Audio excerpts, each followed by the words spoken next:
कई सदियों से हमने आध्यात्म मार्ग को विज्ञान के रूप में नहीं जाना था, और इसीलिए हम सब धर्म और धर्म की क्रियाएं, धर्म का फॉर्मेट, धर्म की परंपरा में ही लगे रहे और पाप पुण्य के मार्ग पर जन्म मरण के चक्कर काटते रहे। आखिरकार ये कुदरत की एक मर्जी होती है कि ये विज्ञान दुनिया के अंदर अपने समय में बाहर आना चाहिए और निमित्त भी चाहिए। क्या चाहिए? जैसे कलयुग के बाद, सतयुग के बाद कलयुग आया, तो वो भी कुदरत के अपने क्रम के अंदर आया। और ऐसे अगर भारतवर्ष के अंदर और पूरे विश्व का अगर अच्छा होना है, रिवॉल्यूशन आना है, विविधता में एकता अगर कुदरत लाना चाहती है, तो विज्ञान, जो आध्यात्म विज्ञान है, वो वास्तव में विविधता में एकता ला सकती है। क्योंकि ये आध्यात्म विज्ञान आपको, आपका जो फॉर्मेट है धर्म के अंदर, जो भी फॉर्मेट है, हिंदू, मुसलमान, क्रिश्चियन, जो भी फॉर्मेट है, वो फॉर्मेट को बदलना नहीं चाहती है, मगर आपकी दृष्टि को बदलना चाहती है। और फॉर्मेट को हम फॉलो करते हैं, वो मन वचन काया से फॉलो करते हैं। और हमारा जो अध्यात्म विज्ञान है वो दृष्टि का विषय है। किसका विषय है? दृष्टि का। इसमें मन वचन काया बीच में नहीं आता है। और इसीलिए तुम्हारा जो भी धर्म संप्रदाय या जो कुछ भी फॉर्मेट है वो वैसा का वैसा ही रहेगा, उसमें कोई परिवर्तन की जरूरत भी नहीं है, आवश्यकता भी नहीं है। मगर आपकी दृष्टि में ये यूनिवर्सल ट्रूथ विजन ज्ञान और दर्शन के रूप में होना चाहिए। That is the only condition. और आपका फॉर्मेट वही का वही रहेगा। मगर जो पहले हम फॉर्मेट के माध्यम से जो फॉलो करते थे, इसको हम पहले वास्तव में पुरुषार्थ मानते थे। अभी वही फॉर्मेट को कुदरती रचना देखना है। क्या देखना है? यानी इसको बदलना, बंद करना, परिवर्तन करना, ये आध्यात्म विज्ञान का सब्जेक्ट नहीं है। और आपका पुरुषार्थ रहेगा कि मैं शुद्धात्मा हूं, चेतन हूं, अविनाशी हूं और सभी प्रकार की अनंत शक्तियों वाला हूं। ये यूनिवर्सल ट्रूथ है, ये सांप्रदायिक ट्रूथ नहीं है। और दूसरा, मेरे अलावा यानी शुद्धात्मा के अलावा ये मन वचन काया है और 5 इंद्रियों से जो पूरी सृष्टि अनुभव में आती है, वो क्या है? वो कुदरती रचना है। यानी ज्ञान में रहेगा मैं शुद्धात्मा हूं और दर्शन में रहेगा मेरे अलावा सब कुछ क्या है? कुदरती रचना। 5 इंद्रियों से जो भी अनुभव में आता है, दिखता है, समझ में आता है, सब कुदरती रचना। मन वचन काया से जो कुछ भी होता है वो भी कुदरती रचना। ज्ञान और दर्शन जब कुदरती रचना ही देखोगे, शुद्धात्मा पद में रहकर जब कुदरती रचना देखोगे, तो फिर राग द्वेष का सवाल ही नहीं रहेगा। न तुम्हारा है न किसी और का है, न तुम कर रहे हैं न सामने वाला कर रहा है, न तुम अच्छा करते हो न तुम बुरा करते हो, न तुम अच्छा सोचते हो न तुम बुरा सोचते हो। भाषा भी अच्छी बुरी वो तुम्हारी और वर्तन भी अच्छा बुरा तुम्हारा नहीं है। ये सब कुछ क्या है? कुदरती रचना। और कुदरत हमको क्यों करवाती है? ये हमारे कर्मों का फल है। क्या है? और फल के अंदर हमारे पास चॉइस नहीं है। जन्म से मौत तक मन वचन काया से जो कुछ भी होता है वो 100% कर्म फल है, उसमें कर्म का अंश नहीं है। डिवीजन ही अलग हो गया। क्या हो गया? पर कर्म फल का मतलब कुदरती रचना, कुदरती कानून और कंट्रोल भी कहोगे तो किसका रहेगा? कुदरत का। अज्ञानता के बस हम पहले ऐसा मानते थे कि जो कुछ धर्म कर रहे, अच्छा कर रहे हैं, वो हम अपनी मर्जी से कर रहे हैं, इसको हम पुरुषार्थ मानते थे। अच्छे विचार करते थे तो उसको भी हम पुरुषार्थ मानते हैं। अच्छी भाषा बोलते थे तब भी हम पुरुषार्थ मानते थे। अच्छी क्रिया करते थे, सामाजिक या धार्मिक, इसको भी हम पुरुषार्थ मानते थे। मगर ये सब भ्रांति है, ऑन अ स्पिरिचुअल पाथ भ्रांति है। धार्मिक और सामाजिक सत्य जरूर है, सनातन सत्य नहीं है। और आध्यात्म विज्ञान सनातन सत्य के ऊपर आधारित है। ये विज्ञान कोई धर्म और संप्रदाय के ऊपर आधारित नहीं है। ये विज्ञान कोई संस्था या व्यक्ति को प्रोजेक्ट नहीं करती है। ये विज्ञान दुनिया के ब्रह्मांड के सभी रहस्यों को खुला करते हैं और इसीलिए यहाँ कोई व्यक्तिगत बात नहीं होगी। एग्जाम्पल के तौर पे नाम जरूर आएंगे, एग्जाम्पल के तौर पे, मगर प्रोजेक्शन नहीं होगा किसी का। यहाँ सिर्फ यूनिवर्सल ट्रूथ साइंस का ही प्रोजेक्शन होगा, जो सबके लिए एक था, एक है और एक ही। और वो सनातन सत्य पहले भी था, आज भी है और बाद में भी। और आज तक जो भी लोग संसार से मुक्ति पाया, जो भी लोगों ने, ये सभी लोगों ने यही विज्ञान का अनुभव करना ही पड़ा था। इसके बाद उसके पहले वितराग बनना, निष्पक्षपाती बनना या तो बिना कर्म वाला बनना संभव ही नहीं है, पॉसिबल ही नहीं है। क्या नहीं है? कोई कहेंगे मैं सनातन सत्य को नहीं मानूंगा, कुदरत को नहीं मानूंगा, कुदरत यानी 6 तत्वों को नहीं मानूंगा, कुदरती कानून को नहीं मानूंगा, और जो भी हो रहा है 5 इंद्रियों से अनुभव में आता है उसके मैं कुदरती रचना नहीं मानता हूँ। इसके अलावा भी उसको केवल ज्ञान हो सकता है, वो पॉसिबल नहीं है। और इसीलिए इसमें कोई व्यक्तिगत बात नहीं है। It's a universal truth law, एक कुदरत का कानून है। और कुदरत का कानून सबके लिए क्या होता है? एक ही होता है। कुदरत का कानून हमारी तुम्हारी व्यक्तिगत मान्यता से नहीं चलता है। कुदरत का कानून अपने आप काम करता रहेगा। आप जब गलती करते रहोगे, कुदरत आपको दंड देती रहेगी। आप नहीं जानते हैं, नहीं मानते हैं, वो आपकी अज्ञानता है। जानना चाहिए, मानना चाहिए, ये ज्ञान आपको होना चाहिए। नहीं है, अज्ञानता है, तो फिर आपको पनिशमेंट भी कुदरत देती रहेगी। और मैंने सुबह कहा, हम पनिशमेंट को ही सुख दुख मानते हैं। क्या बताया? जो कुदरत हमको पनिश करती है, इसको हम सुख या दुख मानते हैं। हालांकि वो सुख दुख नहीं है, पनिशमेंट है। क्या है? सजा। सजा समझते हैं? मैंने सुबह बोल दिया था, विदाउट सैलरी जॉब है। क्या है? क्या बताया? पूरा जीवन जन्म होता है, माता पिता बड़ा करेंगे, हम खेलेंगे,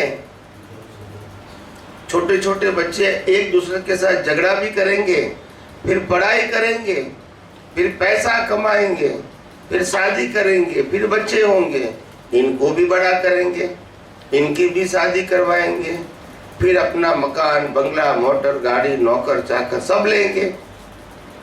सब कुछ करने के बाद कुदरत कहेगी, ये जो आपने जन्म से मौत तक सत्ता, संपत्ति, संबंध, साधन पाए हैं, वो छोड़ के ही जाना है, और मेरा दिया हुआ पंचभूत का शरीर भी छोड़ के जाना है।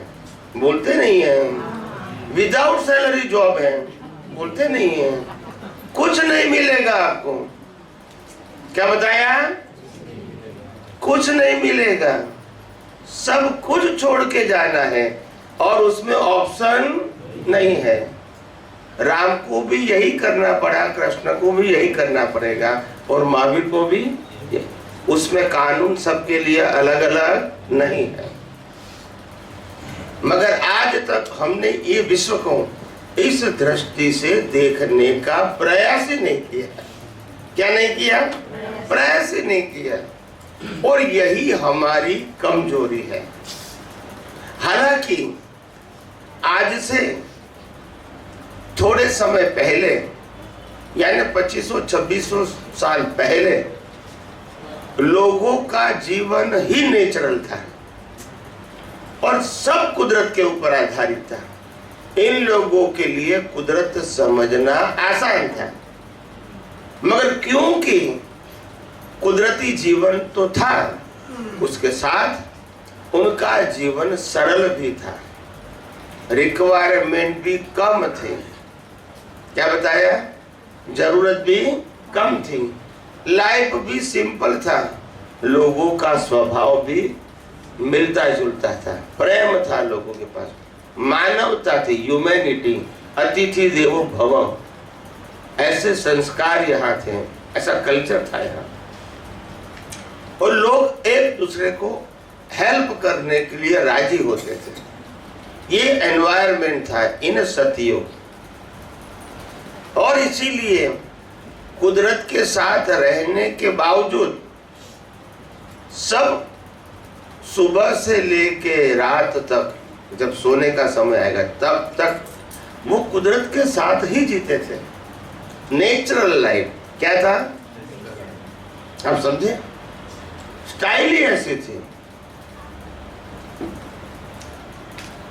तो उस समय एक कुदरत को, पहले कुदरत को वो शक्ति के रूप में मानते थे, मगर इस प्रकार की वैश्विक शक्ति के आधार से हमारा जीवन का हिस्सा है ऐसे वो नहीं मानते थे। मगर कुदरत की पूजा करते थे, सूर्य देव की भी पूजा करते थे, चंद्र को भी मानते थे मामा की तरह, तारे को भी मानते थे, आकाश, इस समंदर की पूजा करते थे, नदियों की पूजा करते थे, पहाड़ों की पूजा करते थे। ज्यादा से ज्यादा धर्म स्थान पहाड़ के ऊपर है, तो पहाड़ को भी हम तीर्थ मानते हैं। क्या मानते हैं? और एक एक पत्थर को हम पूजते हैं। क्या करते हैं? आप समझे?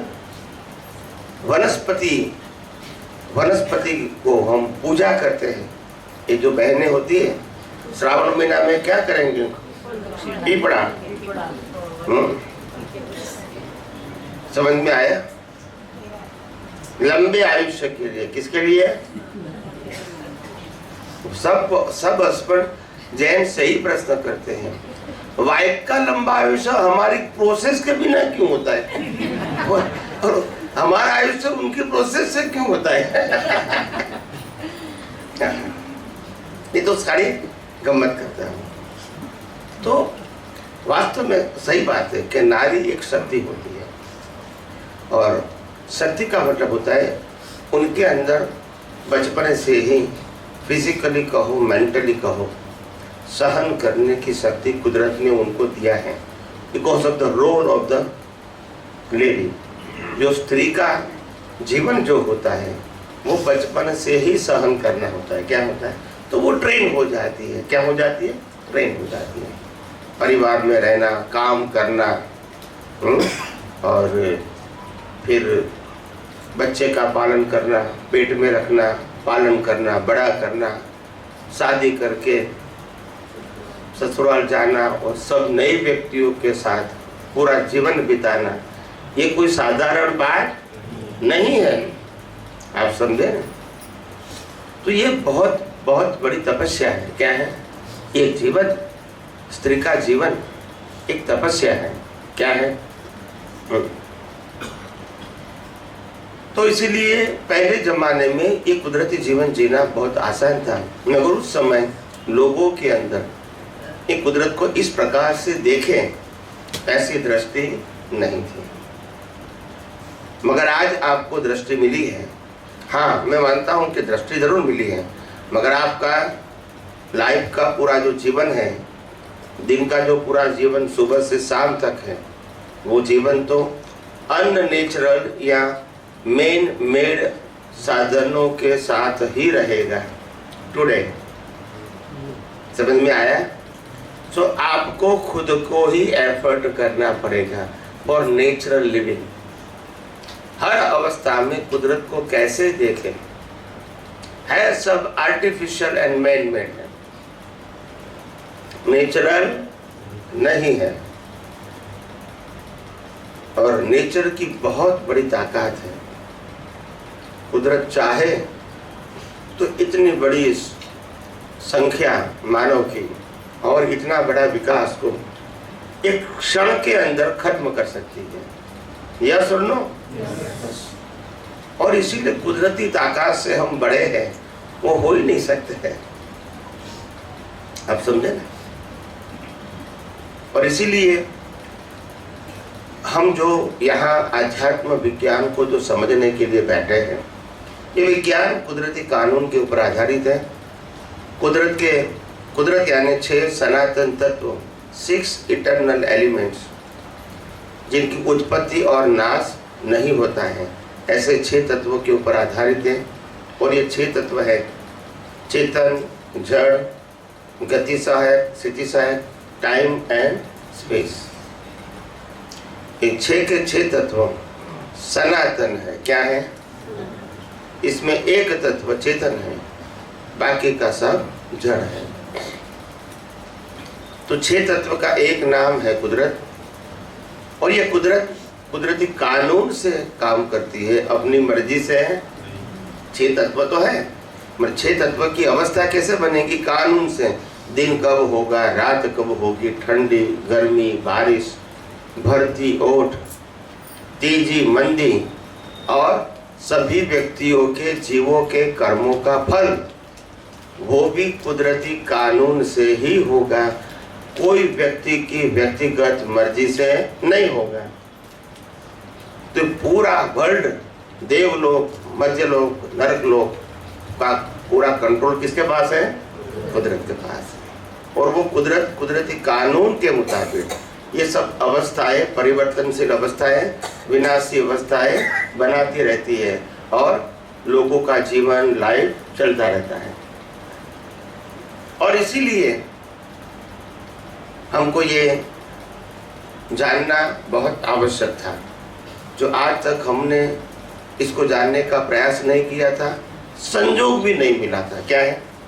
क्योंकि बताने वाला तो चाहिए ना। बात कितनी सिंपल है, कितनी डिफिकल्ट है, वो इम्पोर्टेंट नहीं है, मगर जब बताने वाला नहीं मिलेगा तो इसको अध्यात्म को गूढ़ रहस्य ही माना जाता है। क्या बताया? गूढ़ रहस्य, यानी सामान्य व्यक्तियों का तो काम ही नहीं है, ऐसा कहेंगे।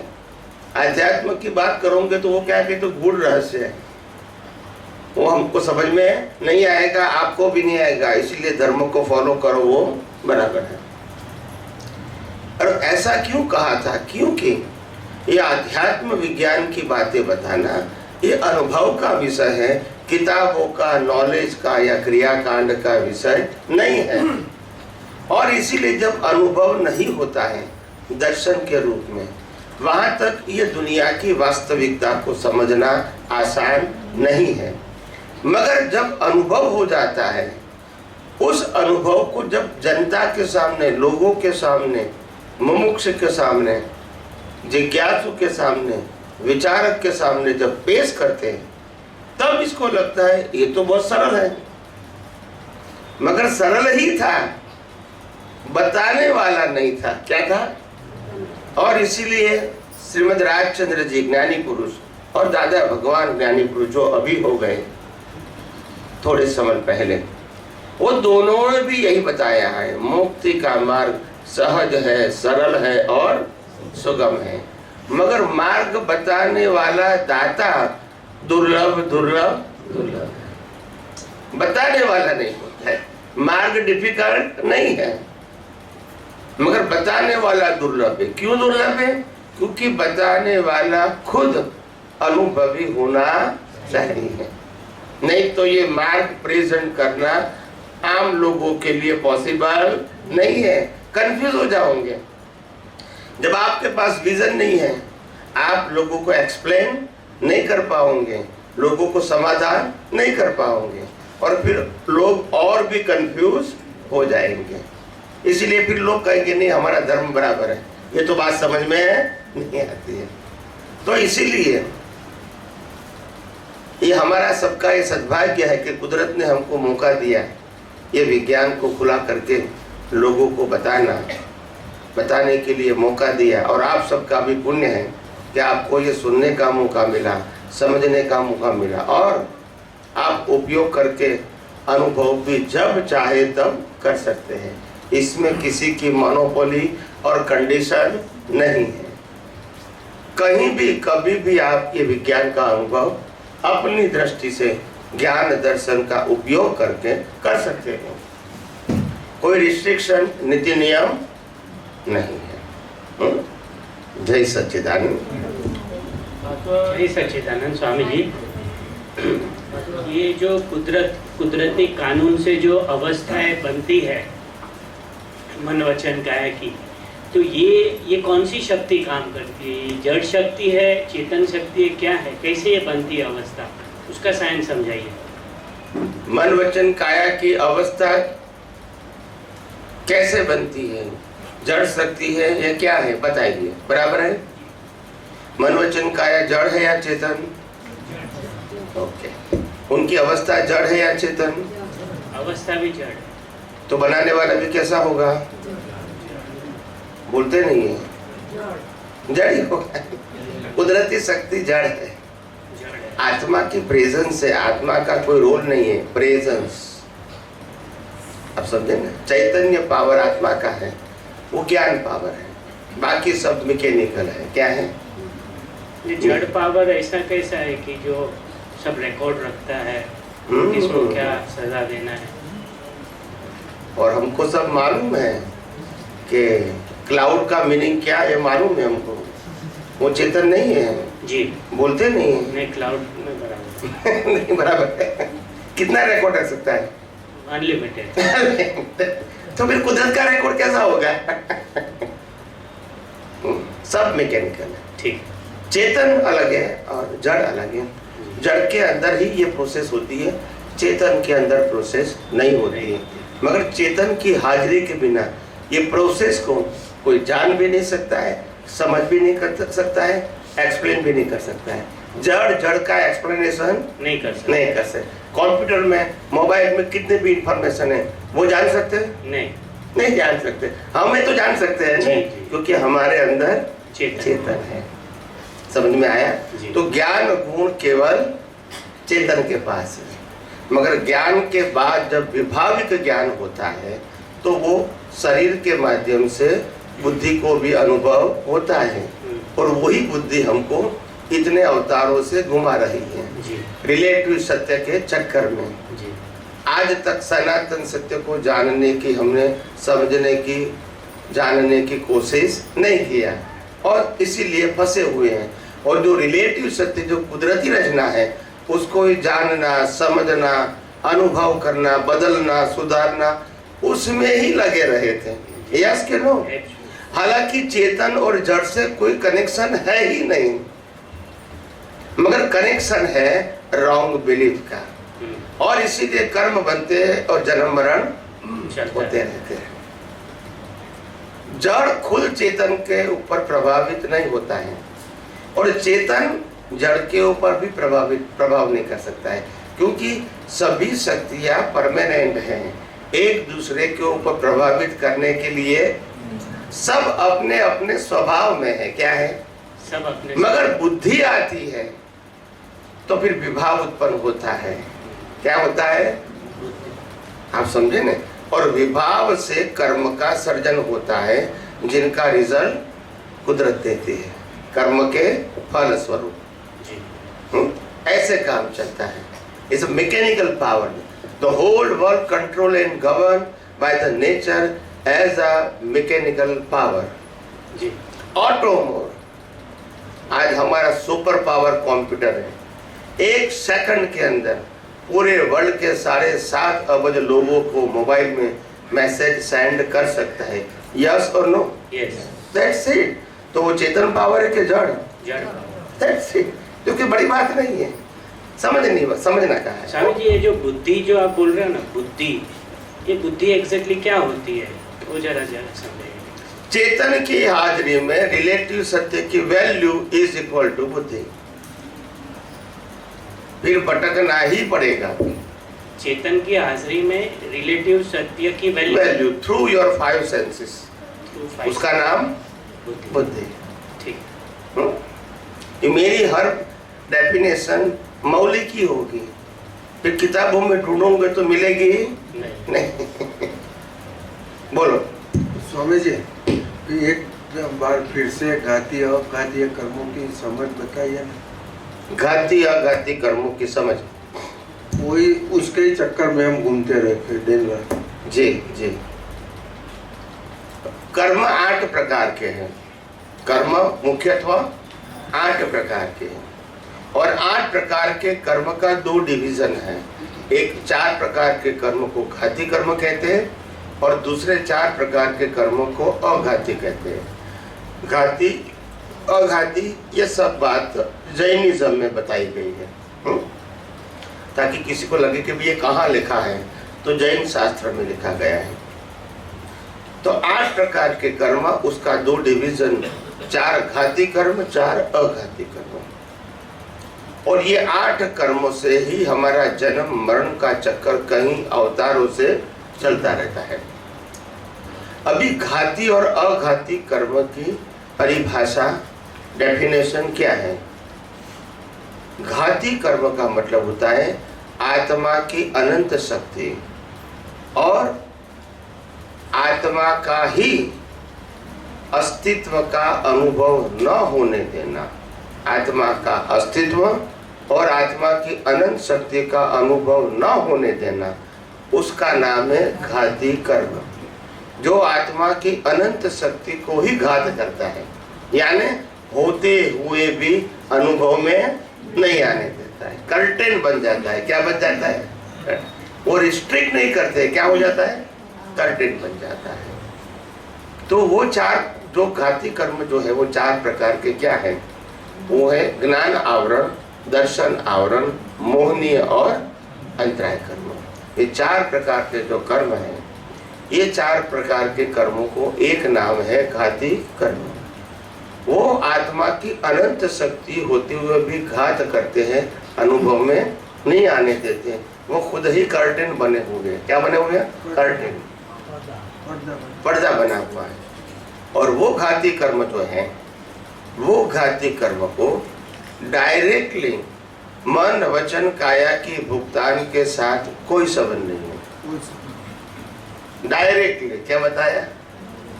डायरेक्ट संबंध नहीं है। मगर ये घाती कर्म जो है, उसमें से ज्ञानावरण, दर्शनावरण, मोहनीय कर्म, ये 3 कर्मों का एक नाम है अज्ञान। अज्ञान, बराबर। और वो अज्ञान से हम जीवन का व्यवहार करते हैं, तब राग द्वेष तो होगा ही, क्रोध मान माया लोभ तो होगा ही, कर्म बनेगा ही और जन्म मरण भी होगा। तो ये 4 घाती कर्म से जो अज्ञान है, वो अज्ञान से नाम कर्म, गोत्र कर्म, वेदनीय कर्म, आयुष्य कर्म नाम के अघाती कर्मों का सर्जन होता है। क्या होता है? अघाती कर्मों का सर्जन। अघाती नाम कर्म, गोत्र कर्म, आयुष्य कर्म और वेदनीय कर्म का सर्जन होता है और कुदरत इनको विसर्जन करने का संयोग देते हैं। हाँ, शरीर देते। तो मन वचन काया से जो कुछ भी कर्म की भुगतान करते हैं, वो नाम कर्म है, गोत्र कर्म है, वेदनीय कर्म है और आयुष्य कर्म है। मगर ये चार कर्म को, चार अघाती कर्म को केवल ज्ञान से कोई मतलब नहीं है। क्या बताया? केवल ज्ञान से कोई मतलब नहीं है। ये अघाती कर्म केवल ज्ञान पहले भी होता है और केवल ज्ञान के बाद भी रहेगा। यानी ये आत्मा की अनंत शक्ति को और आत्मा के अस्तित्व को घात नहीं करता है। मगर ये चार प्रकार के कर्म सफरिंग के कर्म है, भुगतान के कर्म है। क्या है? भुगतान। और इसीलिए वो केवल ज्ञान या आत्मा को बाधक नहीं है। स्वामी जी, सुबह में आपने बताया अघातीय कर्मों के भुगतान की वजह से घातीय कर्म होते, वो पक्का समझे। जब पेमेंट आता है, उदय कर्म आता है, अघातीय कर्मों की भुगतान के समय घाती बनते हैं, ये कैसे होता है? हाँ, अघाती कर्मों की भुगतान के समय घाती कर्म बनते हैं, ऐसा कैसे? तो कहते अघाती कर्मों की भुगतान के समय जितना अज्ञान का उपयोग करोगे वो अघाती कर्म क्या बनेंगे? मिथ्या ज्ञान, मिथ्या दर्शन, मोहनीय कर्म क्या बनेंगे? मजबूत बनेंगे। और वो मजबूताई से जो कर्म बनेगा, नाम कर्म, गोत्र कर्म, वेद्य कर्म, आयुष्य का, वो भी क्या बनेगा? मजबूत बनेगा। उससे ही उसका जन्म है। घाती कर्म के माध्यम से ही अघाती कर्मों का जन्म होता है। और वो जन्म का रिजल्ट होता कौन देता है? कुदरत देता है। मगर हम आध्यात्म विज्ञान में ये कहना चाहते हैं, घाती कर्म का जो तीन कर्म है, ज्ञान आवरण, दर्शन आवरण, मोहनीय कर्म, ये तीन कर्मों का एक नाम है अज्ञान। और आध्यात्म विज्ञान अज्ञान को ही मिटाने की बात करता है। वो मन वचन काया को बदलने की, सुधारने की, परिवर्तन करने की बात नहीं करता है और सब्जेक्ट भी नहीं है। आप समझे ना? तो जो अभी तक का हमारा जो ज्ञान दर्शन था, धर्म के माध्यम से, सामाजिक तौर से, ये उससे पूरा उल्टा है। क्या है? अभी तक हमने उसकी ही वैल्यू किया था। चाहे सामाजिक जीवन जीना है, धार्मिक जीवन जीना है, पुरुषार्थ भी करना है, कर्मों की भुगतान भी करना है, सबके लिए शरीर ही आवश्यक है, ऐसा हम मानते थे। स्वामी जी, जो जब कर्म बनते हैं तभी हमें वो ज्ञान नहीं था, तो अघातीय कर्म थे, तो भुगतान के समय घातीय कर्म क्यों? भुगतान के समय जो अघातीय कर्म, जब हम कर्म का बंधन हुआ, बीज पड़ा, तो हमको ज्ञान नहीं था, तो अघातीय कर्म आप बोलते हैं। और जब भुगतान होता है तो फिर घातीय कर्म कैसा? उस टाइम भी नहीं, वो कर्म बना ही घाती कर्म से बना ना। अच्छा, हाँ। अज्ञान का मतलब क्या हुआ? हाँ, बराबर। पहले घातीय कर्म बना। अज्ञान तो पहले से था। मनुष्य भोग में पहली बार आए तब भी अज्ञान। अज्ञान का मतलब रिलेटिव सत्य को सनातन सत्य मानना। तो पहली बार जब मनुष्य भव में आए तो हमारे पास तो 5 इंद्रियों को ही ज्ञान था ना, बोलते नहीं है। और बाद में कुदरत ने हमको बुद्धि दिया, तो बुद्धि उपयोग कैसे करेंगे? 5 इंद्रियों के लिए ही करेंगे ना, और तो कोई ज्ञान है ही नहीं हमारे पास। तो उससे क्या बनेगा? संसारी बनेगा ना। ये पूरा कॉन्सेप्ट ही क्लियर है। क्या है? कोई जगह पे कंफ्यूजन नहीं है। क्या नहीं है? कोई जगह पे कंफ्यूजन नहीं है। तो इसीलिए ये घाती कर्म और अघाती कर्म इसी प्रकार से काम करते हैं। समाधान हो गया? ओके। जय सच्चिदानंद। जय सच्चिदानंद। जय सच्चिदानंद। आपके अंदर जो ज्ञान का उदय होता है, आप ये ज्ञान दे रहे हैं, उसका जो उदय हो रहा है बहुत ऊंचे लेवल का ज्ञान हो, और वो ज्ञान आप हमें दे रहे हैं और हमारा ज्ञान का उदय हो रहा है। इसमें ये 6 द्रव्य का कोई इंटरफियर है? इंटरफियर नहीं, रोल बोलने का। रोल बोलने किसी को कोई परेशानी नहीं करता है, क्षेत्र हाँ। तो हेल्पफुल होता है। उसका कोई रोल है? और है तो कैसे? बताओ। ये ज्ञान सुनना और ज्ञान सुनाना, बताना, उसके बीच 6 तत्वों का रोल है या नहीं? ये आपका प्रश्न है, ठीक है? यानी मैं प्रश्न को क्लियर कर दूं। तो सबसे पहली बात सिंपल सुन लो, आपका प्रश्न छोटा है, मैं लार्ज स्केल में बता देता हूँ ताकि ज़्यादा से ज़्यादा लोगों को कंफ्यूजन निकल जाए।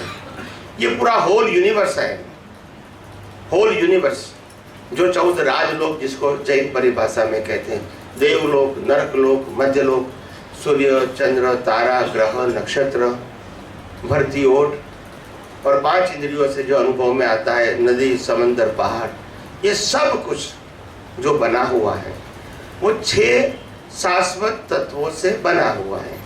6 इटर्नल एलिमेंट्स। तत्व परमानेंट, अवस्था टेम्पररी एंड परिवर्तनशील। क्या बताया? तत्व परमानेंट और तत्व से बनी हुई अवस्था परिवर्तनशील और टेम्पररी, और इसीलिए दुनिया हमको परिवर्तनशील दिखती है। दिन होता है, रात, ठंडी, गर्मी, बारिश, तेजी, मंदी, भरती और पूनम, अमास होता ही रहेगा, ऑटो मोड। तो सबसे पहला, ये दुनिया ब्रह्मांड 6 तत्वों से बना है। दूसरी बात, ये ब्रह्मांड का जो परिवर्तन होना है, परिवर्तन, चेंजेस, ये भी 6 तत्वों के माध्यम से होता है। नंबर 2। नंबर 3, ये हमारा मन, वचन, काया भी 6 तत्वों से बना है। और लास्ट एंड नंबर 4, ये मन, वचन, काया और उसकी हर अवस्था भी 6 तत्वों से बनी है। यानी पिंडे सो ब्रह्मांडे और ब्रह्मांडे सो कोई फर्क नहीं है। जो भी फर्क है केवल अवस्था का है, तत्व का नहीं है। क्या बताया? ब्रह्मांड में भी वही तत्व, बनाने में, चलाने में, ये मन, वचन, काया बनाने चलाने में भी सेम एलिमेंट्स। अवस्था परिवर्तनशील बट तत्व सेम रहेगा, और इसीलिए वेदांत में कहा पिंडे सो ब्रह्मांडे और ब्रह्मांडे सो पिंड, और इसको पिंड बोलते हैं, पिंडदान बोलते हैं ना, मालूम है। तो ये पिंड का मतलब शरीर। तो पिंड भी 6 तत्वों से बना है और ब्रह्मांड भी 6 तत्वों से बना है। अभी आपका जो प्रश्न था कि भी हम आपकी बात सुन रहे हैं तो आप हमको बता रहे हैं और हम सुन रहे हैं, तो उसमें 6 तत्व का रोल है। दुनिया की कोई भी व्यक्ति की मन, वचन, काया की कोई भी अवस्था 6 तत्व के बिना संभव नहीं है, कोई भी। समझ में आया? 6 तत्व के बिना। अभी एग्जाम्पल दे दो क्या, ताकि बात क्लियर हो जाए। जैसे हम यहाँ बैठे हैं, ठीक है, तो सबसे पहले हम बॉडी की बात करेंगे, फिर बाहर की बात करेंगे, फिजिकल बॉडी। तो बॉडी के अंदर चेतन है, बताइए। बॉडी के अंदर जड़ है, गति सहायक है। गति सहायक मतलब breathing, blood circulation, thinking, speech, ये मूवमेंट जो होती है सब क्या है? गति सहायक। फिर चौथा तत्व है स्थिति सहायक। ये ऑर्गन क्या है? स्थिति सहायक। ब्लड सर्कुलेशन गति सहायक, मगर ऑर्गन क्या रहेगा? फिक्स रहेगा, वो मूव नहीं करेगा। फिर 5वां तत्व है समय तत्व। हर बॉडी का भी आयुष्य होता है और बॉडी के ऑर्गन का भी। कभी दांत टूट जाता है, एक्सपायर्ड, कभी आंख काम नहीं करती है, कभी कान में सुनाई दे देता है, कभी कमर काम नहीं करती है, हड्डियां काम नहीं करती है, एक्सपायर्ड। क्या हो गया? आयुष्य खत्म हो गया। तो ये सबका लाइफ होता है। क्या होता है? समय तत्व, time. And last element is a space. अगर ये बॉडी के अंदर स्पेस नहीं होती तो हम श्वास ले सकते हैं, पानी पी सकते हैं, खाना खा सकते हैं, ये ब्लड सर्कुलेशन हो सकता है? नहीं हो सकता। यानी 6 तत्व अंदर हैं। ये एग्जाम्पल मैंने बॉडी के लिए दिया। अभी बाहर की बात करूं, क्या मतलब क्या करूं? बाहर की बात, जो शरीर के बाहर की बात है। यहां भी चेतन तत्व के बिना अवस्था नहीं होती है। क्या नहीं होती है? अवस्था किसको कहेंगे? चेतन तत्व। जब व्यक्ति की बात होती है तो चेतन तत्व यानी आत्मा के साथ जुड़ा हुआ शरीर। तो चेतन तत्व की तो हाजिरी है ही। उसके अलावा शरीर भी जड़ है और ये संयोग भी क्या है, ये जो दिखता है ये सब क्या है, जड़ तत्व है। और जड़ तत्व के अंदर मूवमेंट भी है, मैं बोलता हूं तुम सुनते हो, वो गति सहायक तत्व है। क्या है, हम जिस जगह पर बैठे हैं वो स्थिति सहायक है, अगर वो हिलेगी तो हम बैठ नहीं पाएंगे ना, तो वो स्थिति सहायक है। और बैठने वाला उसके ऊपर बैठा है, वो चल भी सकता है और बैठ भी, चलेगा तो गति सहायक, बैठेगा तो स्थिति सहायक। ये सिचुएशन। समय तत्व, आपने प्रश्न किया, मैंने उत्तर दिया, वो समय तत्व है। क्या है, और ये पूरी प्रक्रिया हुई वो स्पेस में हुई, यस और नो। अगर स्पेस नहीं होती तो हम मिलते यहाँ। तो इस प्रकार से पूरा वर्ल्ड 6 तत्वों से बना है, 6 तत्वों से चलता है, और 6 तत्वों से बाहर ब्रह्मांड का एक भी परमाणु नहीं है। मगर लोग माने या न माने वो लोगों की समझ का प्रश्न है। बताया नहीं स्वामी जी, मेरा कहने का मतलब है कि आपके अंदर जो ज्ञान का विकास हो रहा है, कोई डॉक्टर के अंदर डॉक्टरी ज्ञान का विकास हो रहा है, कोई इंजीनियर के अंदर इंजीनियरिंग का ज्ञान हो रहा है, तो ये जो ज्ञान बढ़ रहा है वो उसमें क्या उसका फंक्शन है? आपका प्रश्न सिंपल है कि दुनिया में जो एजुकेशन से या तो क्रिया के अनुभव से जो ज्ञान प्राप्त होता है, doctor, chartered accountant, lawyer, engineer, technician, mechanical, businessman, what ever it is, ये ज्ञान और आपके पास जो ज्ञान है, ये दोनों भी तो ज्ञान है। तो ये दोनों ज्ञान में क्या फर्क है, दैट इज आपका प्रश्न है। बराबर है? नहीं, फर्क का मैं नहीं बोल रहा हूँ। वो ज्ञान की उद्भवना, जो ज्ञान बढ़ रहा है, वो ज्ञान के बढ़ने में इसकी क्या सहायता, कैसे ये ज्ञान बढ़ाने में सहायता करता है 6 तत्व? नहीं, तुम 6 तत्व की बात करते हो कि ये डॉक्टर ज्ञान और ये ज्ञान की बात करते हो? क्योंकि पहले आपने ये पूछा कि डॉक्टर, चार्टर्ड अकाउंट, लॉयर, वो ज्ञान क्या है और आपका ज्ञान क्या है, वो आपका प्रश्न था। नहीं, कोई भी ज्ञान चेंज कर दिया। नहीं, प्रश्न मैंने चेंज नहीं किया है। वो रिपीट करो। मैं आपको जो पूछ रहा हूँ वो भी मेरा ज्ञान बढ़ाने के लिए मैंने पूछा। तो मेरे अंदर जो शंका हुई वो मैं शंका की बात करता हूँ। वो शंका में आपने पहले ये कहा ना, डॉक्टर का नाम बताया नहीं बताया? हाँ।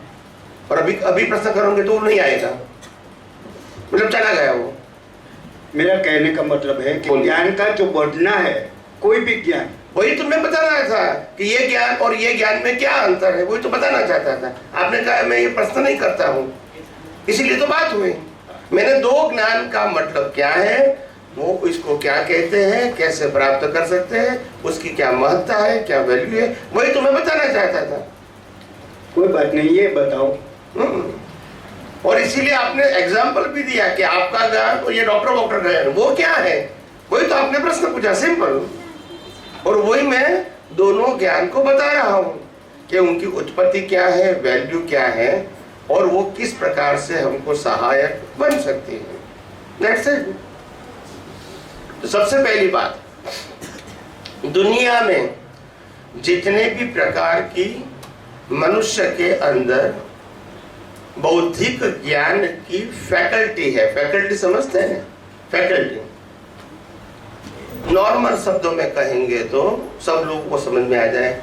कोई कहता है मेरे पास कोई आर्ट्स है, अलग अलग प्रकार की, वो आर्ट्स की फैकल्टी हो गई। कोई कहता है कॉमर्स, बिजनेस की है, कि कोई है साइंस की फैकल्टी है। फिर कोई कहता है मेरे पास प्रोफेशनल ज्ञान है, कोई doctor, chartered accountant, lawyer, engineer, professional ज्ञान। तो ये सब ज्ञान क्या है, नंबर 1। और ये अध्यात्म विज्ञान का ज्ञान वो क्या है? तो दुनिया में जितनी बौद्धिक फैकल्टी से बौद्धिक ज्ञान, जो बौद्धिक ज्ञान की जितनी भी फैकल्टी है, ये सब ज्ञान कॉज इफेक्ट के ऊपर आधारित है, और वो टेम्पररी है, और वो वन बर्थ के लिए ही है। और इसीलिए मैंने कॉज एंड इफेक्ट बताया। क्या बताया? कॉज इफेक्ट का मतलब जो बीज डाला था उसका फल मिल गया, अभी कैरी फॉरवर्ड नहीं होगा। कॉज इफेक्ट समझ गए ना? खत्म हो गया। आज मैं इस अवतार में डॉक्टर बनने का बीज लाया हूं। मैं धीरे धीरे पढ़ते पढ़ते पढ़ते 25, 26, 28 साल में डॉक्टर MD बन गया। अभी मैंने प्रैक्टिस चालू किया, 40 साल तक प्रैक्टिस किया और डॉक्टर भी कैसा बना? Gold medallist. क्या बताया? बाद में 40 साल तक मैंने प्रैक्टिस किया। अभी मेरी उम्र 30 + 40 70 हो गई। क्या हो गई? 70 हो गई, 70। अभी मैं रिटायर होता हूँ। क्या होता हूँ? रिटायर। मेरे को पैसे की भी जरूरत नहीं है। कोई मेरे को हेल्प मांगेगा तो मैं फ्री कंसल्टिंग करूंगा, मगर प्रैक्टिस रेगुलर नहीं करूंगा। 70 इयर्स में मैं रिटायर हो गया और अभी मैं घूम रहा हूँ मेरी क्षमता के मुताबिक। मेरे पैसे का मैं यूज कर रहा हूँ, जितनी मेरी फिजिकल फिटनेस है और जो भी कहो सराउंडिंग सर्कमस्टेंसेस।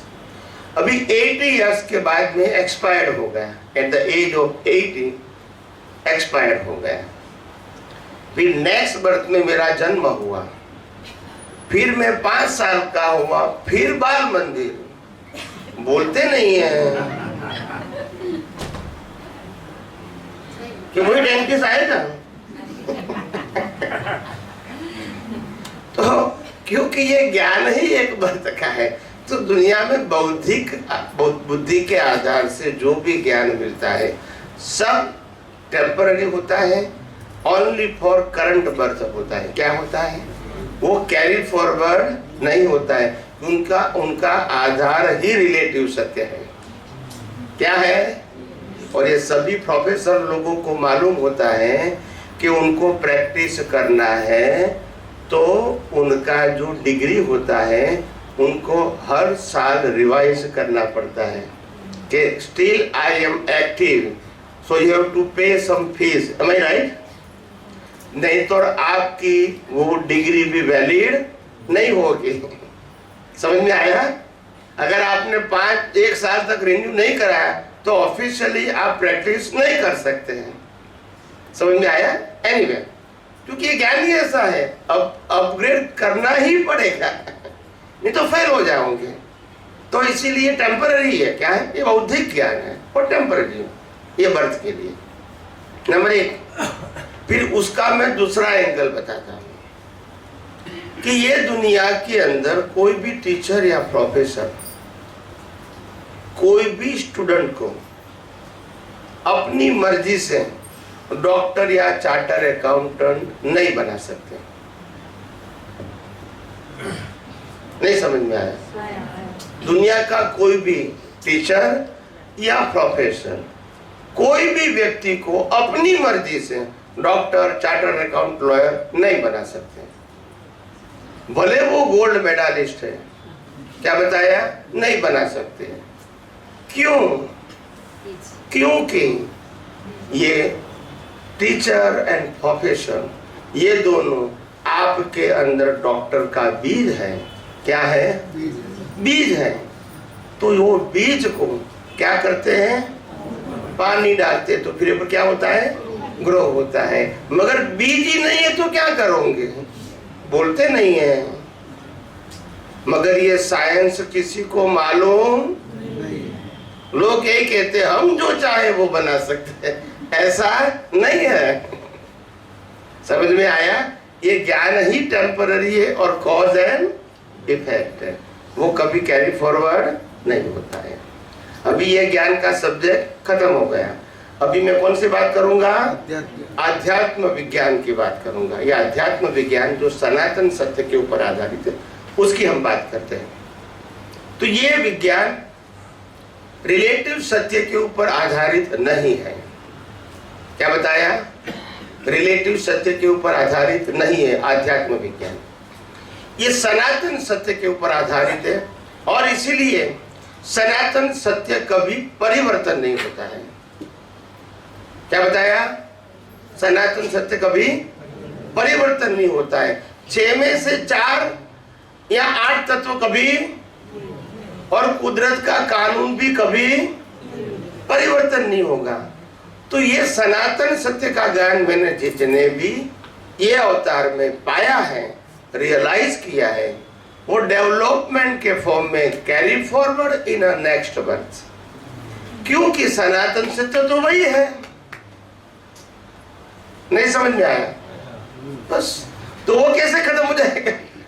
ये परिवर्तनशील ज्ञान है, इसीलिए चला जाता है। मैन मेड है, मानव इंसान ने क्रिएट किया है, ये इंसान ने नहीं बनाया है। तो इसीलिए ये ज्ञान हमेशा जितना भी उपयोग करते रहोगे, आपके अंदर birth to birth carry forward भी होगा और अपग्रेड भी होगा। क्या होगा? और इसका दूसरा नाम है आध्यात्मिक डेवलपमेंट। भौतिक नहीं, आध्यात्मिक डेवलपमेंट। और वो development birth to birth carry forward होता है। कहीं 8-10 साल के छोटे बच्चे के पास जो ज्ञान होता है, वो उम्र वाले व्यक्ति के पास भी नहीं होता है। ऐसा लेकर आए, क्या है? उनकी सोच, उनकी समझ, उनकी दृष्टि, ये डेवलपमेंट लेकर ही आए। वो तुरंत ग्रास्प कर लेता है। क्या करता है? ये छोटे छोटे बच्चे, जैसा एक बच्चा था, आप सब लोगों को जानते भी होंगे, Kautilya.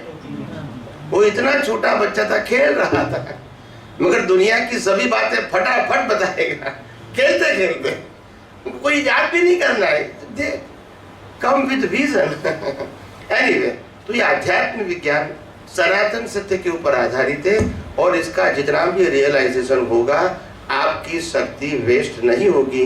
Carry forward birth to birth up to केवल दर्शन एंड केवल ज्ञान, और सनातन सत्य वही का वही रहेगा। आपका ज्ञान बर्थ टू बर्थ अपग्रेड होता जाएगा अपने अनुभव के मुताबिक, मगर सनातन सत्य कभी बदलेगा नहीं, केवल दर्शन और केवल ज्ञान तक भी। जब केवल ज्ञान होगा, तब जो आपने विज्ञान को अभी तक समझा है, अनुभव किया है, वही आपको अल्टीमेट फॉर्म में खुला हो जाएगा। फाइनल फॉर्म क्या होता है? केवल ज्ञान जिसको हम बोलते हैं, वही ज्ञान है। ये अभी इसकी प्रैक्टिस है। क्या है?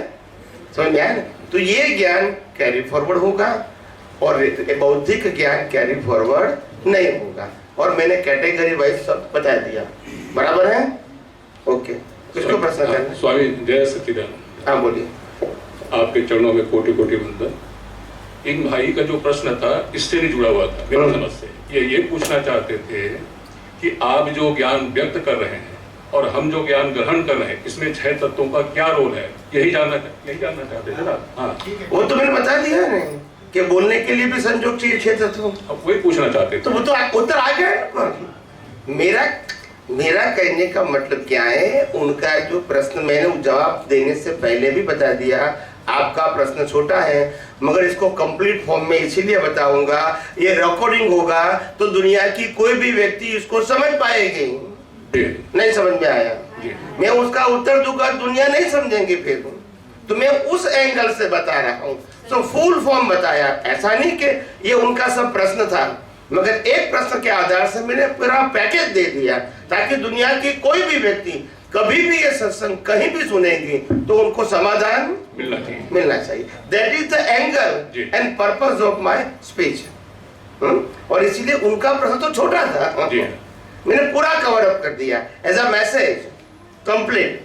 तो कोई भी सुनेगा तो उनका भी प्रश्न का समाधान अपने आप, इसमें से कोई भी होगा तो मिल जाएगा। अलग अलग करने की जरूरत नहीं पड़ेगी। That is the purpose. जी जी, यस। तो स्वामी जी, आप जो ज्ञान आपो છો, हिंदी आप जो ज्ञान दे रहे हो और हम ले रहे हैं, और आप इसमें आपका उदय कर्म और हमारा निमित्त दोनों का कॉम्बिनेशन होने से ये जो आज जो भी अवस्था, जो भी सिचुएशन डेवलप हो रही है और हुई है, उसका श्रेय माने कैसे हम कर सकते हैं कि दोनों की जरूरत थी या एक की जरूरत, एक का ही जरूर था, आपका उदय कर्म था इसीलिए हमें मिला, या हम भी निमित्त है इसीलिए हमें मिला। और भविष्य में भी ऐसे अपॉर्चुनिटी हमको मिले, उससे हम क्या कर सकते हैं, माने भावना कर सकते हैं या क्या कर सकते हैं उसका? सबसे पहली बात ये ज्ञान शब्दों के माध्यम से देना और लेना, ये कुदरती रचना है। क्या है? देना और लेना। मैं दे सकता हूँ, आप ले सकते हैं, ये कुदरती रचना है।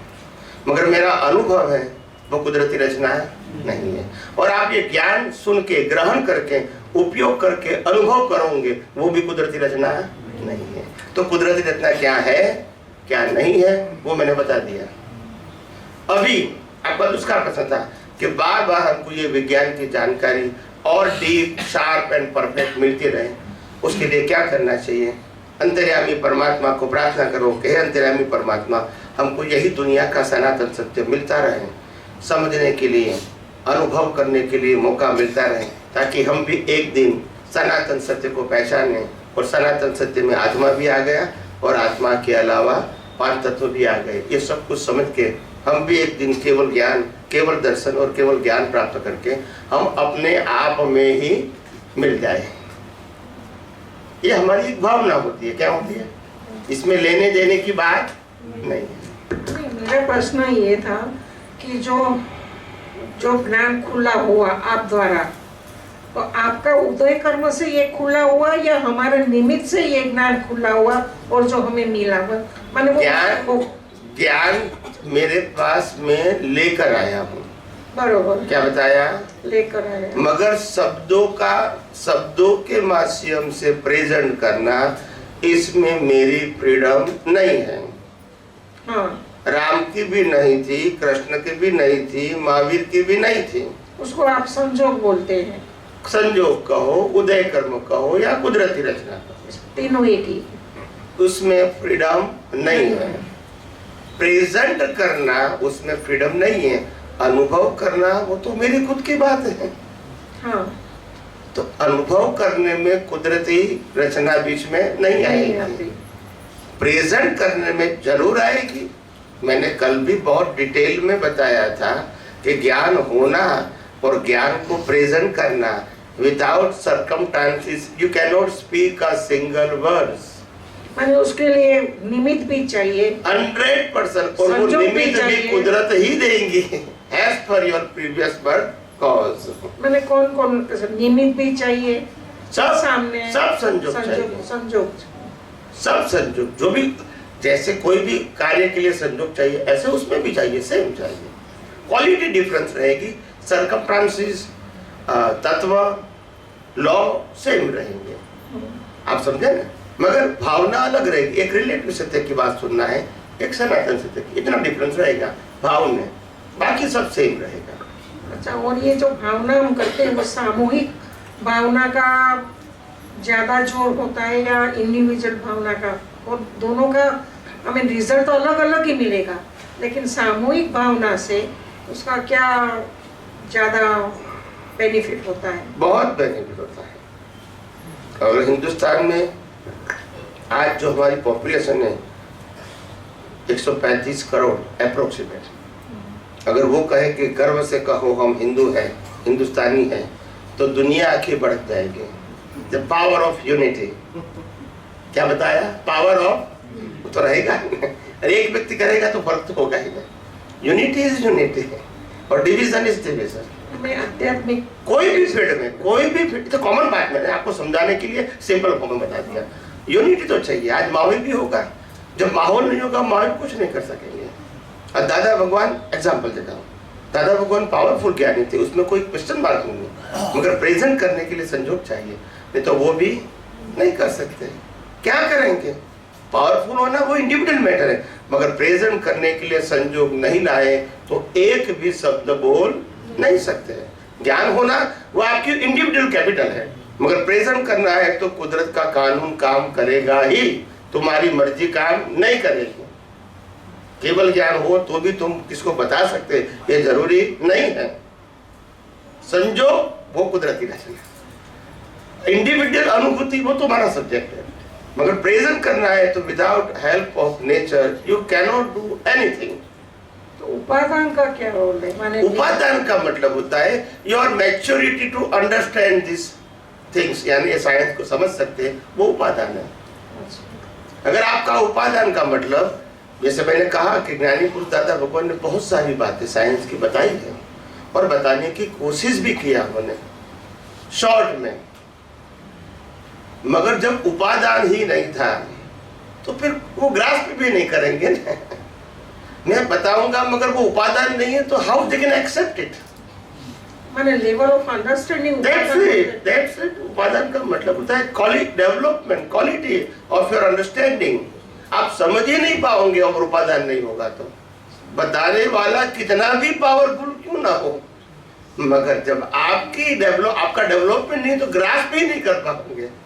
हाँ, शब्दों के माध्यम से सुन सकोगे और शब्द का अर्थ शायद कर सकोगे, मर्म नहीं समझ में आए, इसके लिए तो उपादान चाहिए। Development of your vision, development of your understanding, development ये आपका जो है वो आप डेवलपमेंट लेकर आए, so you can easy to understand. आज हमने जब 9 साल की उम्र में बड़े बड़े धर्म ग्रंथों का अभ्यास करना शुरू किया और मैं समझ पाया, इंटरेस्ट भी था, ये डेवलपमेंट था, ये बर्थ का नॉलेज नहीं था, तो ये लेकर आए, उसको कहते हैं उपादान। उपादान माने बढ़ा सकते हैं इंडिविजुअल, ऑफ कोर्स लेकर भी आए, अपग्रेड भी होगा ना।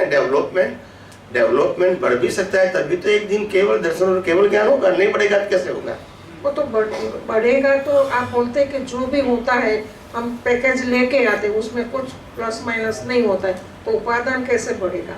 नहीं, आपने जो बात को वो ठीक तरह से समझा नहीं। मैंने क्या कहा, today you can use at present जो आपके पास डेवलपमेंट है उसी लेवल तक आप इसका मिनिमम मैक्सिमम यूज कर सकते हैं एज पर योर डेवलपमेंट, मगर आप उसको पास करके आपका डेवलपमेंट तो बढ़ा सकते हैं।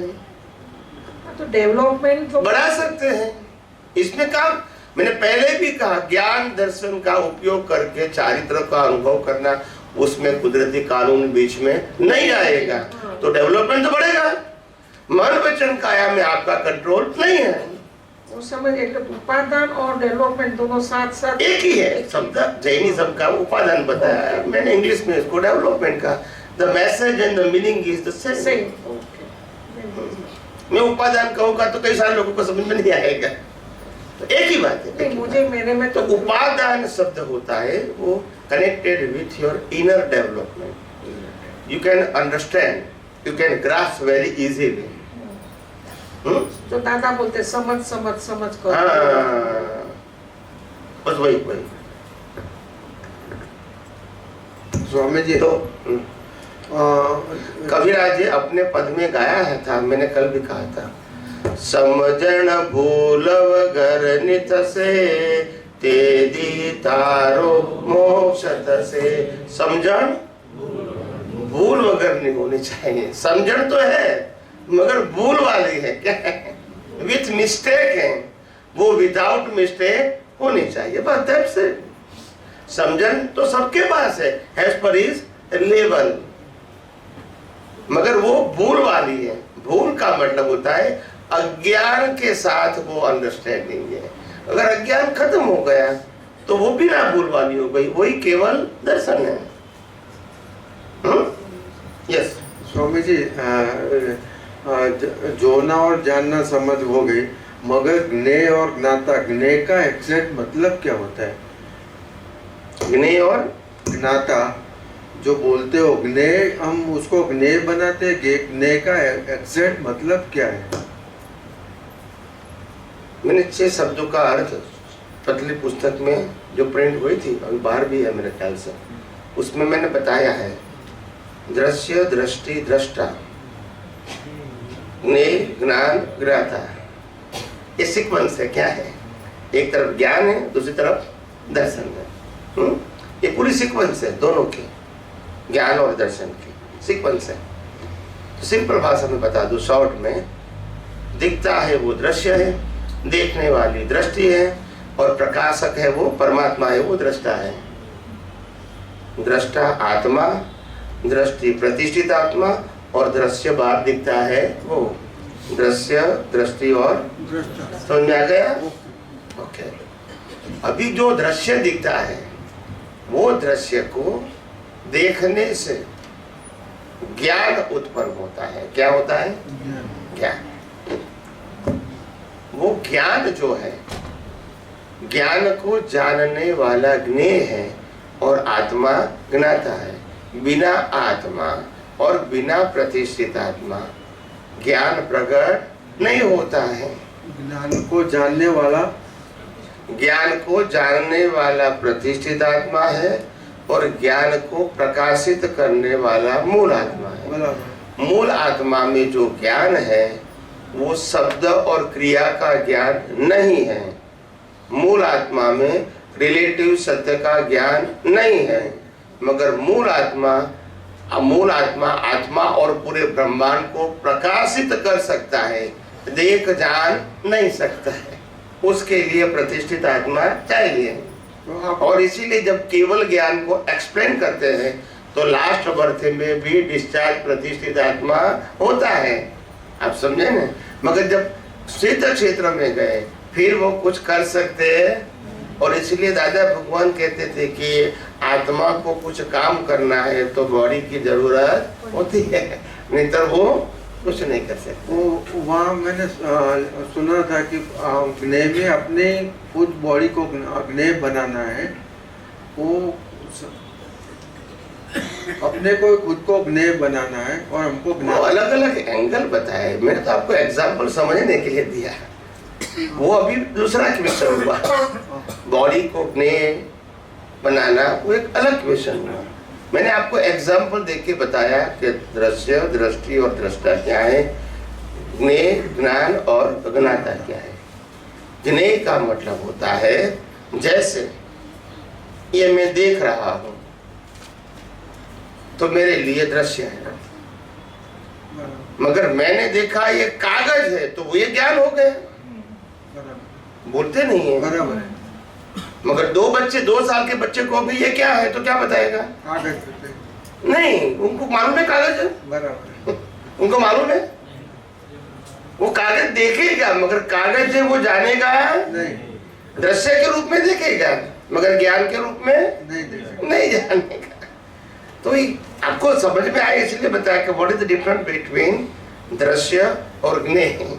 और ज्ञेय के पीछे ज्ञान है और दृश्य के पीछे दृष्टि है, और दोनों को प्रकाशित करने वाला दृष्टा है। इसको ज्ञाता दृष्टा बोला जाता है।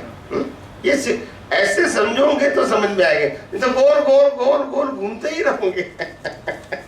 किसी को मालूम ही नहीं है, ज्ञाता दृष्टा बोलते रहेंगे। मालूम नहीं होता है ये बात, क्योंकि साइंस विजन नहीं है ना, पर्सनल नॉलेज है, विजन नहीं है। तो इसीलिए जैसे मैंने आम को देखा पेड़ के ऊपर तो देखा वो दृश्य है, मगर ये आम है वो ज्ञान है। दोनों क्या हो गया?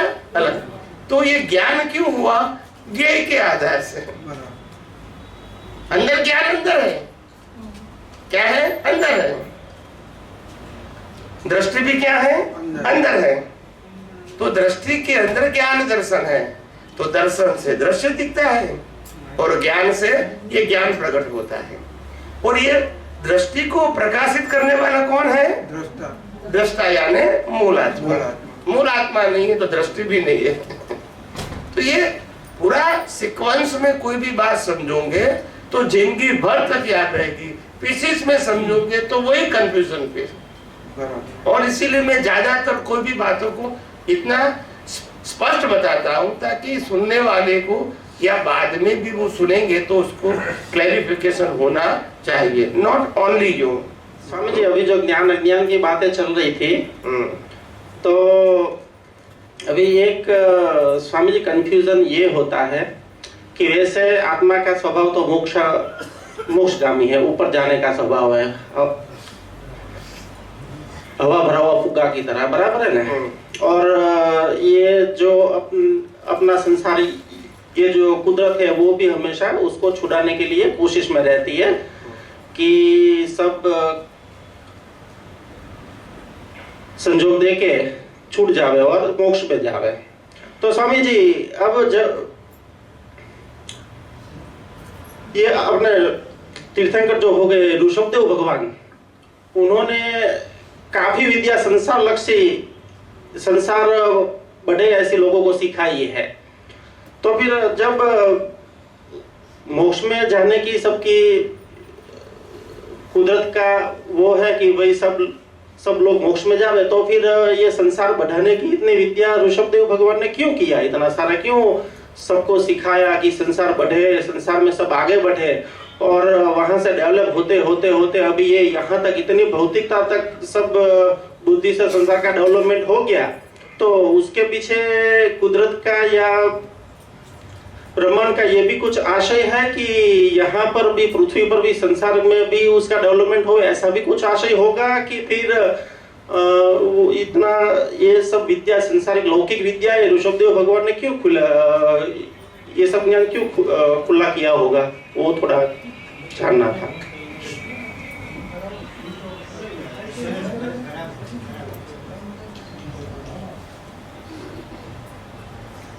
स्विच ऑफ हो गया।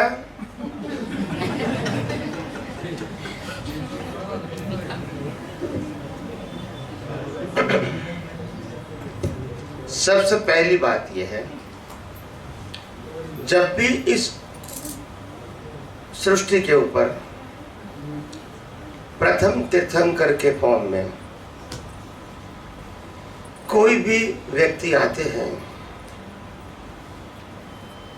उन व्यक्ति को सबसे पहले संसार कैसे चलाना वो ही ज्ञान बताना पड़ता है। क्योंकि प्रथम तीर्थंकर जब आते हैं, उससे पहले यहाँ मनुष्य एनिमल की तरह जीते हैं। उनके पास कोई ज्ञान नहीं है, न शब्द ज्ञान है, न कोई रसोई पकाने का ज्ञान है, न कोई लिपि का ज्ञान है, न कोई भाषा का ज्ञान है, न कोई कपड़े का ज्ञान है, न कोई फैमिली जीने का ज्ञान है, कोई ज्ञान है नहीं उनको। तो सबसे पहले प्रथम तीर्थंकर यही ज्ञान देते हैं, यानी सृष्टि समाज कैसे आगे चले। आप समझे? सभी तीर्थंकर को यही देना पड़ता है, फर्स्ट तीर्थंकर को खास करके। फिर जैसे जैसे जैसे लोग समझते जाते हैं सामाजिक ज्ञान, फिर नेक्स्ट स्टेप आता है धार्मिक ज्ञान, फिर आता है आध्यात्मिक ज्ञान। तो slowly slowly they try to present ये तीनों फैकल्टी का ज्ञान समाज को पहली बार बता रहे हैं फर्स्ट तीर्थंकर। अभी मैंने कहा कि फर्स्ट तीर्थंकर पहली बार बता रहे हैं, ऐसा क्यों? क्योंकि अभी जो पंचम आरा चल रहा है उसमें तो धर्म भी है, ज्ञान भी है, जो भी लेवल का है। मगर जब छठा आरा आएगा वहां धर्म ज्ञान का शब्द ही नहीं है। उसके बाद फर्स्ट और सेकंड आएगा अपर लेवल में जाने के लिए, उसमें भी धर्म नहीं रहेगा, सांस्कृतिक जीवन भी नहीं रहेगा, जंगली जीवन रहेगा, ह्यूमन भी। क्या बताया? मगर जब प्रथम तीर्थंकर थर्ड स्टेप में आएगा तब ये social life, religious life and spiritual life का ज्ञान देके बिगिनिंग होगी। क्या होगी? फिर पहला में से दूसरा तीर्थंकर, तीसरा, चौथा, ऐसे चालू हो जाएगा। समझ में आया कि नहीं? तो स्वामी जी, लेकिन वहाँ जब वहां पर से शुरुआत किया तो उसकी जगह लौकिक ज्ञान की जगह अलौकिक ज्ञान ही उसी टाइम पे दे दिया होता सबको। तो ये इतना पूरा आगे चल के वापस जाने की झंझट ही नहीं होती, वहां से ही इमीडिएट पूरा हो जाता। बहुत गुड क्वेश्चन, गुड क्वेश्चन। यही तो हमारी यहाँ भी स्कूल कॉलेज में गलती करते हैं। 5 साल में बैठा तो डॉक्टर बनना है, तो डॉक्टर को ही पढ़ाना चाहिए ना, और क्यों पढ़ाते हैं बाल मंदिर का? बोलते नहीं है भी मेरे को डॉक्टर बनना है तो डॉक्टर का पढ़ाओ, फर्स्ट स्टैंडर्ड का क्यों पढ़ाते हो? बोलते नहीं हो। मतलब इसका ये हुआ कि ये पूरा एक प्रोसेस ही है। अच्छा, प्रोसेस में से हर एक को कंपलसरी गुजरना ही बिना पड़ेगा। डेवलपमेंट कैसे ग्रास्प करेगा? तो स्वामी जी, लेकिन यहाँ पर भी काफी सारा विरोधाभास ये हो रहा है कि कई लोग बड़े बड़े वैज्ञानिक बनने के बाद में वापस चलते हैं, कई लोग बहुत छोटी उम्र में छोटा सा स्टेज में ही वापस चले जाते हैं। तो फिर वापस मतलब मोक्ष की ओर वापस मतलब की बात करते हैं, मृत्यु की बात। नहीं, यानी मैं ये कहना चाहता हूँ कि अब कई लोग संसार में इतने डेवलप हो जाते हैं कि चंद्र पर भी पहुंच जाते, बड़े बड़े वैज्ञानिक होके काफी डेवलपमेंट करके फिर उनको जाना तो मोक्ष में ही है। आप आध्यात्मिक बात करते हैं, भौतिक वैज्ञानिक की बात करते हैं? नहीं, पहले मैं भौतिक की बात करता हूँ। विज्ञान की बात करूंगी तो समाज में भौतिक विज्ञान को ही विज्ञान कहते हैं, आध्यात्म विज्ञान को विज्ञान यहाँ ही कहते हैं, बाकी सब फॉर्मेट हैं। तो आप पहले क्लैरिफाई करो, भौतिक विज्ञान की बात करते हो कि आध्यात्म की? Clarify first, then you start. Swami ji, मैं कहना ये चाहता हूँ कि जो संसार में लोग इतने डेवलप हो चुके हैं कि बड़ी बड़ी रिसर्च भी कर लिया यहाँ पर, और यहाँ इतना डेवलपमेंट किया है वैज्ञानिकों ने, बराबर है ना? वो भौतिक बोलो। हाँ, भौतिक। पहले भौतिक बोलने के बाद शुरू करो। तुमने को मालूम है लिंग भौतिक ही है। भौतिक विज्ञान में इतना डेवलपमेंट किया तो उसके पीछे भी मतलब ब्रह्मांड का या कुदरत का ऐसा कुछ आशय है कि ये संसार का यहाँ पर हर एक ह्यूमन बीइंग का इतना डेवलपमेंट करना चाहिए या होना चाहिए, ऐसा कुछ आशय भी होगा उनका कि तभी तो ये इतना डेवलपमेंट कर चुके हैं यहाँ पर। कुदरत का आशय क्या है? ये तो समय के मुताबिक होता ही रहेगा मनुष्यों के अंदर, और इसी प्रकार से भुगतान भी आती रहेगी। और ये डेवलपमेंट मनुष्य के लिए हितकारी भी हो सकता है, अहितकारी भी हो सकता है।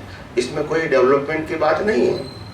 भौतिक डेवलपमेंट को भौतिक डेवलपमेंट इसीलिए कहा गया क्योंकि उन्होंने वो संशोधन को केवल मानव समाज के हित के लिए या तो मानव समाज के लिए ही किया, चाहे वो मानव समाज के हित के लिए था या तो सौहार्द के लिए था। इसमें आध्यात्म शब्द नहीं आता है, सब्जेक्ट ही नहीं है। मतलब कि मानव समाज के हित के लिए यदि कुछ करना चाहे तो वो कुदरत को मंजूर है और उनको सपोर्ट करेगी। कुदरत का काम मंजूर करना न करना नहीं है, कुदरत का काम तुम्हारी भावनाओं को रिजल्ट में लाना है। अच्छा, भावनाओं का फल मिलता है। तो लेकिन स्वामी जी, जब ये सब शुरुआत हुआ तो अच्छा, ये आपने जवाब तो दे दिया, प्रोसेस ही है पूरा खत्म हो गया। हाँ, अभी तो हो गया स्वामी जी, जय सच्चिदानंद। वो दारू खाना लेके आते फिर फूट जाता है। जय सच्चिदानंद। जय सच्चिदानंद। स्वामी जी, आपका ज्ञान सुनते सुनते बहुत से डेवलपमेंट हो रहा है, इसलिए सवाल उठ रहे हैं। और फॉर एग्जाम्पल मेरे मन में एक सवाल उठ रहा है कि आपने जो ज्ञान दिया और हमने जो ज्ञान लिया छह द्रव्य का, कुदरत और कुदरत का कानून, ये सब ज्ञान दिया आपने और हमने ये अप्लाई भी किया। हमने नहीं, सभी ने शायद किया होगा। समझ गए। अब ये ज्ञान लिया और ज्ञान के मुताबिक हमें राग द्वेष कम हो रहे हैं या तो नहीं हो रहे हैं। राग द्वेष निकालने के लिए ये ज्ञान है। जी जी। तो ये ज्ञान से हमें राग द्वेष नहीं हो रहा है, तो आगे क्या होगा? इसके आगे मतलब राग द्वेष नहीं होगा तो क्या होगा? नहीं, प्रश्न है। नहीं तो ये ज्ञान के आधार से आपका ज्ञान हमने अप्लाई कर लिया और जो आप हमको सिखाना चाहते हैं वो हम सीख गए। फिर बाद में आगे क्या होगा? आगे इसके आगे कोई ज्ञान है? अनुभव करने का बस। हाँ, वो कौन सा अनुभव होगा? ये जो आपने ज्ञान अभी जाना विज्ञान के रूप में, इसका अभी उपयोग करके अनुभव हुआ, वो जिंदगी के लास्ट श्वास तक इसका उपयोग करके अनुभव करने का, और अनुभव करते करते अज्ञान अंदर जो बैठा है रिलेटिव सत्य का, इसको खत्म करने का बस। और अज्ञान खत्म होने के बाद क्या वो होगा? केवल दर्शन। हाँ, और केवल दर्शन का मतलब केवल ज्ञान का बीज। ओके ओके, ठीक है। इसीलिए तो मैंने कहा, मैं जिस प्रकार से आसानी से आप सबको बता रहा हूँ, मैंने पहले भी बार बार कहा है। कई लोगों को ऐसा लगता है कि स्वामी जी तो अहंकारी है, ऐसा बोलते हैं, मानते भी हैं, समझते भी हैं, मगर मैं साफ बोलता हूँ, महावीर के निर्वाण के बाद 2600 साल तक ये विज्ञान पूर्ण रूप से निकला ही नहीं है। पूर्ण समझते हैं ना, टॉप टू बॉटम, बिगिनिंग से एंड तक, उसको पूर्ण बोलेंगे। अपूर्ण तो निकला, क्या बताया? थोड़ा थोड़ा बात बताने की लोगों ने कोशिश किया, मगर उनको भी संजोग नहीं मिला। ऐसा नहीं था उनके पास ज्ञान नहीं था, मेरा प्रश्न उनके पास था वो है वो नहीं है, निकला नहीं वो मेरा प्रश्न है। और निकला नहीं तो आप सबको मिला नहीं है, न किताब में है, न किसी के माइंड में है, न कोई इसको बात करते हैं, है ही नहीं, तो फिर आप समझे ना। और इसीलिए 2600 साल से ये फुल फॉर्म में ये आध्यात्म विज्ञान निकला ही नहीं है। जो भी निकला है वो पीसीस से निकला। क्या निकला? टुकड़ा टुकड़ा। फिर टुकड़े के अलावा कौन सा ज्ञान? तो क्या फॉर्मेट, फिर साइंस समझ में नहीं आएगा। समझ में आया? ये तकलीफ हो गई। और इसीलिए मैं उस प्रकार का पिछले अवतार में निश्चय करके आया हूँगा कि मेरे को साइंस के अलावा कोई बात ही नहीं करनी है, दुनिया स्वीकारे या ना स्वीकारे। इसीलिए बात भी यही निकलती है, नो फॉर्मेट। और कितने समर्थ ज्ञानियों को भी ड्यू टू द सर्कमस्टांसेस ज्ञान यानी विज्ञान होते हुए भी, क्योंकि रिसीव करने वाले, इसने कहा ना उपादान वाले नहीं थे, तो फिर फॉर्मेट देना ही पड़ा। उनके पास ऑप्शन नहीं था। क्या करेंगे? या तो साइंस दो या तो फॉर्मेट दो, दोनों में से एक तो देना ही पड़ेगा।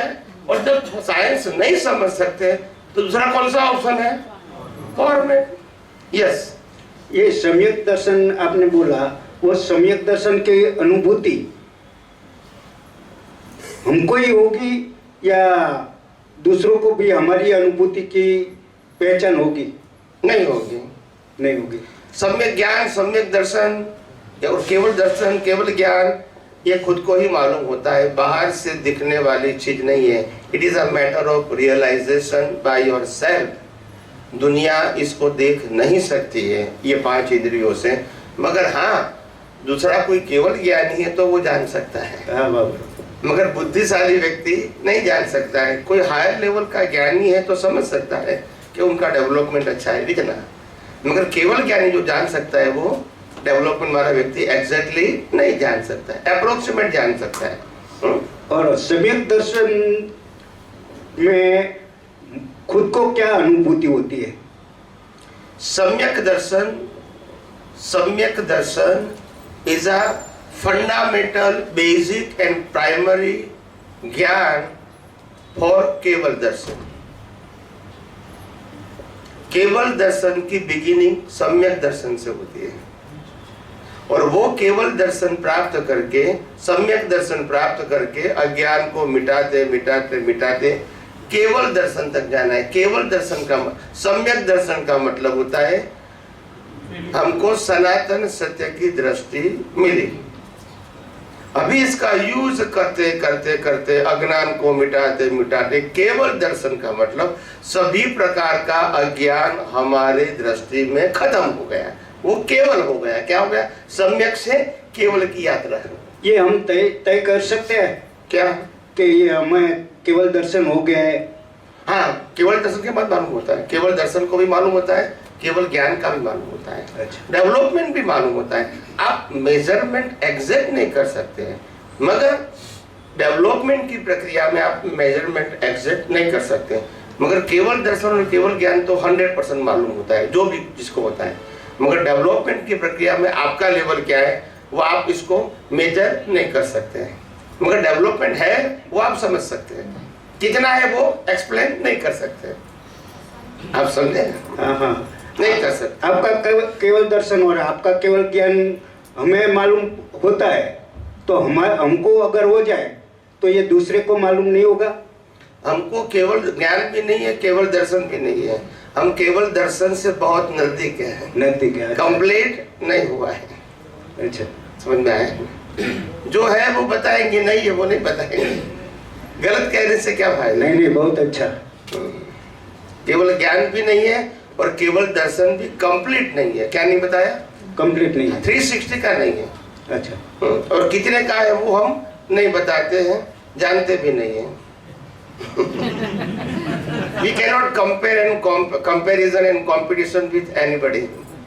शब्दों में आंकड़ों में कहेंगे तो फिर कंपैरिजन होगी, क्या होगी? और ये अनुभवी ज्ञानियों के लिए हितावह नहीं है।